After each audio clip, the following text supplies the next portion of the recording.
Good afternoon, everyone. I'm James Crummell. A budget bill narrowly passed the U.S. House this week. Republicans insist it's necessary to fix America's ailing balance sheet. Democrats say it's tax cuts for the rich at the expense of the most vulnerable. One of its architects is a mid-state congressman. Our Dennis Owens spoke with him, and he joins us now with more. Good afternoon, Dennis. Good afternoon to you, James. Lloyd Smuckers, a Republican from Lancaster and York counties.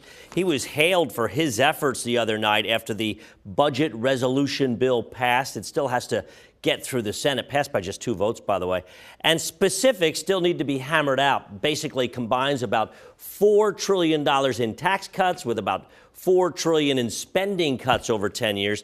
Democrats call it a giveaway to the rich, while poorer folks will see safety net programs cut like Medicaid and Medicare. Smucker says that allegation is false, and he adds the U.S. has a $36 trillion debt and will spend $2 trillion more than it takes in this year.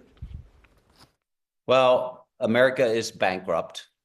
In fact, I look at what DOGE is doing as something similar to what happens when someone comes in and tries to save a bankrupt company. You have to make some tough decisions about expenses. You have to ensure that you're driving out all of the inefficiencies. We should be thoughtful about every dollar we spend, whether it's the state or federal level. And at the same time, I don't think that people's health care and their health coverage should suffer as a result. So we've got to find a way to make that happen without hurting people. But how do you cut the way the debt and deficit suggest we need to cut without hurting anyone? James, that is the multi-trillion-dollar question we're dealing with. As for this bill, again, it passed the House by 2 votes.